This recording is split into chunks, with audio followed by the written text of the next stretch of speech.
Hi, good afternoon, everyone. This is Kamali Powell, Executive Director of Rainbow Railroad, and welcome to this webinar. Um, this is an opportunity for us to give you an update on the situation here in Jamaica. I'm currently here at the offices of JFLAG, which is Jamaica Forum for All Sexual Lesbians, All Sexuals, and Gays, but commonly and preferably known as JFLAG, which is the major group of human rights defenders advocating for LGBTQI individuals in Jamaica. And we're on a trip right now to help further advance our work in the region. So we'll do this quick webinar just to give you a briefing right now in real time about our trip here, some of the key objectives and outcomes, and let you understand what the situation is like here and why people need our help.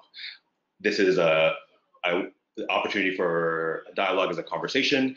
So will be an opportunity for questions in real time. If you have a burning question about anything I'm saying, or if you have a question at all, I'll check them ongoing and address them as we go. So first, for those of you who do not know, Rainbow Railroad started this work in 2006. Primarily focused on helping people out of the Caribbean and in Jamaica. There are several reasons for this. The first is need. For those of you who do not know, Jamaica and areas of the Caribbean still have laws that criminalize same-sex intimacy. Many countries in the Caribbean have laws that criminalize same-sex intimacy, and it's those laws that are a cause of stigma and discrimination that leads to violence. And it's particularly acute in Jamaica. And that was made evident throughout the entire trip. And so Rainbow Railroad started out because we were able to have contacts on the ground here working with individuals. We started to develop mechanisms to help people leave Jamaica to Western Europe and North America, and continue to build on that work until we brought it out and became more international. So while last year we helped 206 people from 14 different countries, a significant number were from the Caribbean. And the need, as evident from this trip, is that we need to continue to help more folks from the region because people are facing really dangerous situations here. We arrived just a few days ago, and this trip was primarily important as we continue to build relationships with key stakeholders. We are reliant as an organization on partners who are bravely safe spaces for people here. We're relying on them to help us identify and verify cases of individuals because of imminent danger have no other options to leave the country. So what we saw so far, and we had an opportunity, I would just say, to also meet and interview individuals who are destined for travel. Here's what I say I've witnessed so far on this trip. Alarmingly, we observed and interviewed and met a lot of street homeless individuals who have faced multiple violent attacks just because of their sexual orientation or gender identity. I can't tell you just how many countless individuals I interviewed who were shot, beaten, stabbed, who showed us those scars because of violence, because of targeted violence, because of sexual orientation or gender identity. In fact, last night, we had to rush someone to a private doctor. Someone got stabbed yesterday, showed us their wounds. The stabbing was less severe than the shot they got from homophobic violence. And to understand the plight of some of these individuals, that person did not go to a doctor because they were worried about being turned away at the hospital. And that those fears were replicated by someone who shared an experience of going to the hospital with someone who was shot because of their sexual orientation or gender identity. People called homophobic slurs. Bati boy or batiman is a common term, as some of you guys might know, and have someone throw feces at them from the hospital room before on their injuries. And so we rushed them to a private doctor because that person had no other choice. And that was an illuminating example, one of many, of the day-to-day issues some of these people face. And let me explain by a little context why. Some facts about Jamaica. Approximately, there's various figures, but approximately 90% of the population of the island have negative views towards the LGBTQI community. What we've heard from many people that it's ingrained within the culture of people growing up just to be not just intolerant, but violent towards the LGBTQI community.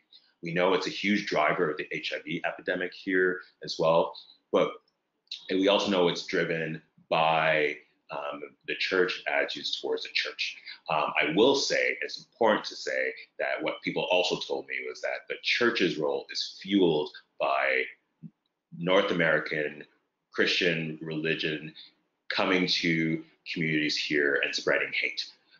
That was a clear message that people wanted to get heard as well.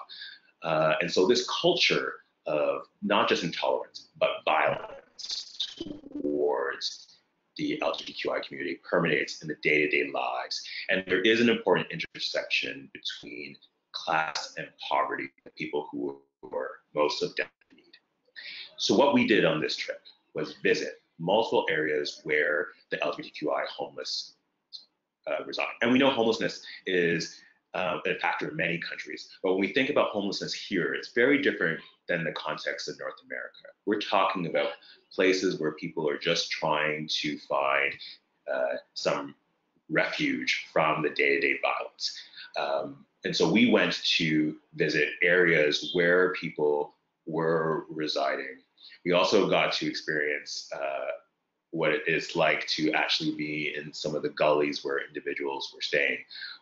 There are multiple gullies, there's not just a gully, and you might have saw there was a documentary on the gullies. But in this particular case, we went and visited a place where a couple individuals were residing. And to understand how to get into this space, you had to jump into, basically a gully is a sewer. So you're going into the sewage area, you're going down a little cave where multiple of us almost slipped and faced minor injuries. And then you're basically in a dark cavernous cage. There were literally bats at the end of the cage. The person that we were with had to wait to find new, because there was sewage in the gully and water, would have to that day replace their bedding, which is basically a cardboard box, because it was saturated. But for that person, they felt it was their home, and it is their home, a refuge from the day-to-day violence that person faced. That person being inundated with scars from multiple violence. And here is why people go to these gullies. The situation that permeates around Jamaica is the day-to-day targeting of LGBTQI folks. And so at any given moment, if someone perceives you are identified as gay, lesbian, trans, queer, intersex, you become a walking target, meaning all it takes is one person to say that person's a Bati boy or that person's gay to get others surrounding to take notice, and then that person becomes a target. And in our context, the standard homophobic remark, if you see someone that you're gay and you're a bigot, might be to yell, might be to yell homophobic slurs. In the context here, it many times leads to violence. Stones being thrown, mobs coming around, and in many cases, violent attacks. One individual that we destined for travel was stabbed 3 times due to the extension of homophobic violence. other people are shot. What's remarkable for me, and I've observed many instances now of interviewing people and being in multiple regions, what I find most unique about this trip in the context is how many people have been targeted repeatedly in their homes and more than once. One of the individuals that we identified for travel shared the experience of what it was like to have 28 gunshots in their home where multiple people were staying. And that person at home targeted more than once. And so what's unique here is the targeted violence around individuals who are from lower incomes, people who were more middle class that we met, because we wanted to have a nuanced view, talked about the ability to shield themselves in certain ways, but at any given moment, they might be targets. And so, like in many other countries, people who are able to have access to resources are able to more shield themselves from homophobic violence, but those who cannot get into this dangerous cycle of not being able to find gainful employment, being displaced, and then being targets of violence.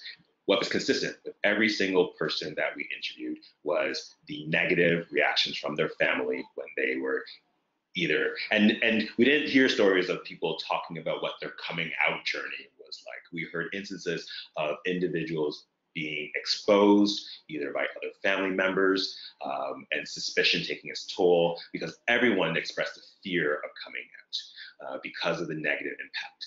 And it's not, that impact is not just situated directly in the family home. An individual might come out to their family, but what happens afterwards is that there's, in the cases that we've heard, and in so many of the cases that we triage, that there's a severe negative reaction, not just from the family, but the community surrounding the family ends up immediately hearing. And so that person becomes ostracized from their entire area. And what's also important for you to understand situationally about Jamaica is that the island is not huge. It's a population of 2.5 million people, but in many of the parishes, in cities, it's very easily to get identified. So in the cases we hear of violence, someone would try, in one individual that we have destined to travel who was repeatedly targeted, individuals will find that person and create an attack, but that person could be walking down the street a few days later and repeat the same violent attack. One other thing I'll say that displaces the people is the stigma around employment. And so when individuals are outed in the workplace, they're generally fired. And so their cycle of not being able to find employment because of your sexuality or gender identity, being displaced from your community, and then being on a day-to-day basis possibly targeted for violence attacks. So that is the broader situation facing individuals here. Now here's what we're doing. I'll pause if there's to check if there are any questions as we go. But here's what we're actively trying to do. We have been looking at ways to increase the ability of us to identify individuals and triage cases based on understanding their imminent danger, understanding their stories of persecution, but also hearing from our partners as well. And we interviewed many case individuals and created case files for those individuals as well. And we've also successfully created travel routes for some individuals who are fortunately being destined for travel within days. And so there was a productive opportunity for us to actively be able to help. But we also have a prospect list of well over 200 people right now who we are triaging for travel, and a list that's only growing. And so we'll be actively looking at doing that as well. I'm going to pause for a question that has just come up. Oh, no questions yet, so I'll keep on going. Let me share with you a little bit about some of the specific individuals that we interviewed. I told you about the person that had multiple stab wounds, but we also heard from someone who was of courageous stories of people trying to find community for each other. So as part of our visit, we went to a safe house at the Larry Chang Foundation, which is a wonderful organization trying to just create an opportunity where some of the homeless people can be and reside. We had to do quite a bit of a drive to this spot because the owners of the property wanted to create a safe space, and in order to create a safe space, they had to go quite a ways from the community. But they were able to find a spot where about 18 people could be housed, including people that are destined for us to travel. Because one of the things that we've been concerned about is that when we hear stories of individuals who we've had destined to travel, sometimes within days they can be victims of an attack. One of those individuals is I'll call that person Case X, or I'll call him John, just for their identity. But John was a case individual that we had destined for travel in March of this year. But we could not have that person travel in March because a little while before they were destined to travel, then they were a victim of an acid attack. I've heard a lot about acid in Jamaica, and I couldn't quite understand why so many people that we've heard of have had acid attacks. We learned that people carry acid around in Jamaica sort of like pepper spray. It's used as a defense mechanism around the violence in Jamaica overall. And I will say, just by way of context, that there is a disturbing trend of violence overall in the country that also increases the vulnerability to the community. The third degree burns from this person's acid attack were so severe that they could not travel. When we met them, just a couple of days ago, the acid penetrated into their skin, into their face, into their body. There was no way they were physically able to travel. And so they found respite in this safe house, which was able to provide immediate relief, care, treatment, in a way that protects them from hospitals that might refuse them care. And so we help ensure that the safe house was able to maintain this person's care. And we're utilizing it for others who need temporary relief from their day-to-day danger before they travel to safety. Kamali, this is Eduardo in New York, and I have a question from one of our attendees.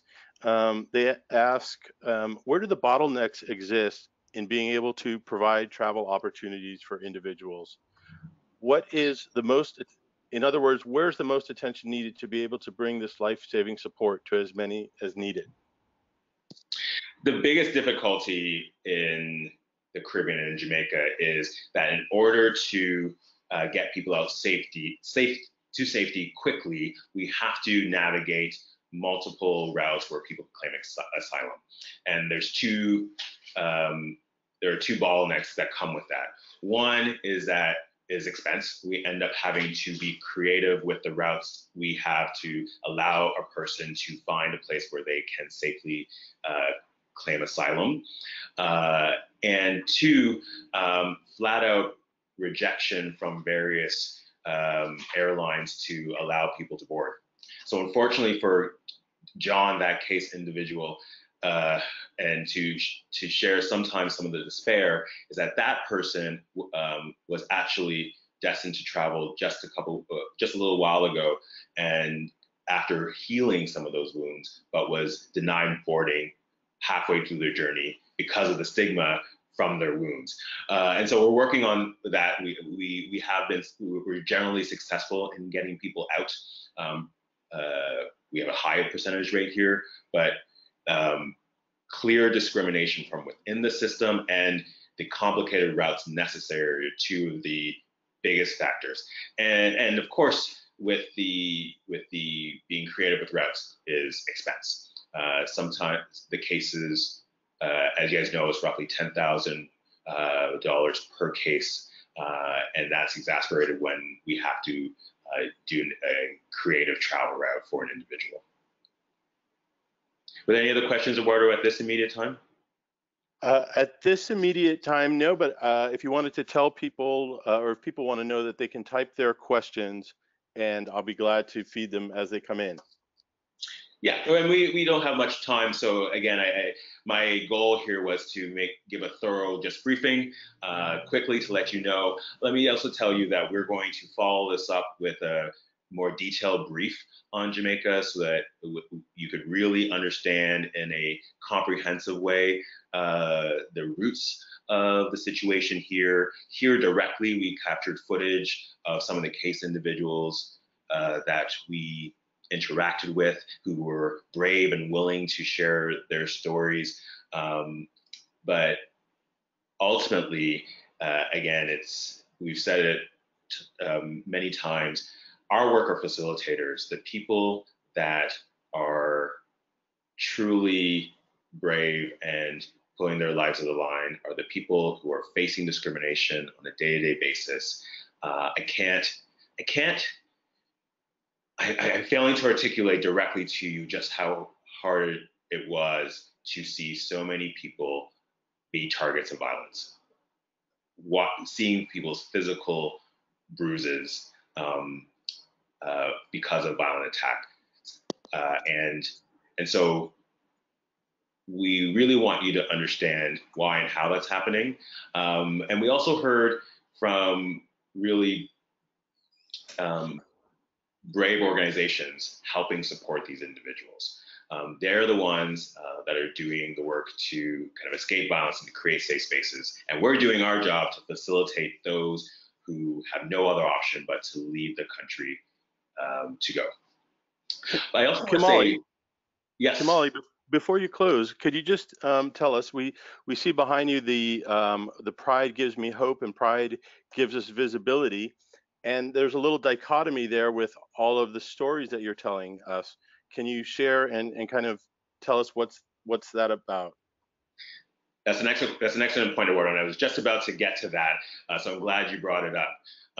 So you see behind me here, well, first you see the Jamaican flag, but you see also here, as I said, I'm in the offices of J-Flag, and J-Flag runs Pride, and Pride actually just wrapped up here a couple of weeks ago. And one of our colleagues, Gareth Henry, who is from Jamaica, who's a former board member and does incredible work helping us identify and triage cases, used to be the executive director for J-Flag. Pride started here 4 years ago as a way to create visibility. And hearing from J-Flag just right before this webinar, visibility is an important part of their strategy to try to create safe spaces for individuals. And so some of you might have, and Gareth was also at Pride. And so you see images of people celebrating Pride, and you might wonder, how is this happening in the face of the violence happening to individuals here? And we asked that question too, to several people. And here's what we learned. Pride was a success, and it was an important success. And it was important for individuals to be able to celebrate Pride. I'll also say this, there's also a video of someone being attacked by the police during Pride. And if you saw footage of Pride in Turkey, you would have seen violent protests while people were bravely demonstrating there. And so Pride is important. Pride is radical. Pride is an important demonstration of support. And people will say, and that people are hopeful, and we're hopeful, that overall the situation will shift. But Pride is one day, or actually several days of events. But that is just one moment of opportunity for people to feel safe. Security is a big factor. We've heard reports of this office that I'm in right now being under threat in the wake of those investments. And we also know that there is in many an access issue with those who are able to participate in those festivities. Again, as I said earlier, there's an intersection between opportunity and resources and being able to even just access spaces like Pride. And so it's an incredible, important marker for the community here. But I also know what it's like to participate in Pride. A couple years ago, I participated in Mo Bay Pride in Montego Bay. And in this instance, we chose to do pop-up demonstrations. And I had a real fear for my safety when there was demonstration and people gathering around, and we, huddled into the vehicle and tried to go to another location. So Pride is important. Pride is an important marker. I think JFLAG did a tremendous job organizing Pride, but it does not change the fundamental underlying issues that put people at risk. And Kamali, before you go, I just wanted to ask our listeners to be sure to follow us on Facebook, Twitter, and Instagram, where we often get most of our news out in the fastest form to our community of supporters. Great, thanks, Eduardo. Jamaica, again, and the Caribbean is just one area of focus that we're concerned about. One of the challenges that we have is that we're now into the thousands of requests that come every year from various regions. Our annual report will be coming out soon. I think we had requests in about 34 countries last year. And so we do not prioritize areas or regions. You're going to be, unfortunately, hearing more from various other regions that we're focused on at the same time and other countries. And so what was important here is that we continuously give you an update on real life on the ground planning and work in these regions. And I just want to really close by saying thank you for everyone listening. You're here, you're listening to this brief because you support Rainbow Railroad. And as an organization that is 100% built by the support of our generous donors, I really want to thank you for making this work possible. Again, we are facilitators of these people's journeys.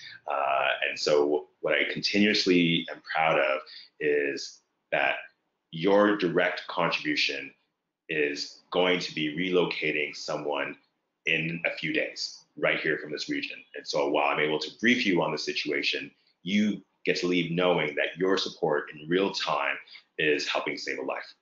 So I want to really thank you for joining us. For those of you who weren't able to join us, there'll be a recording of this webinar, and stay tuned for a brief on Jamaica and updates on our work in other regions as well.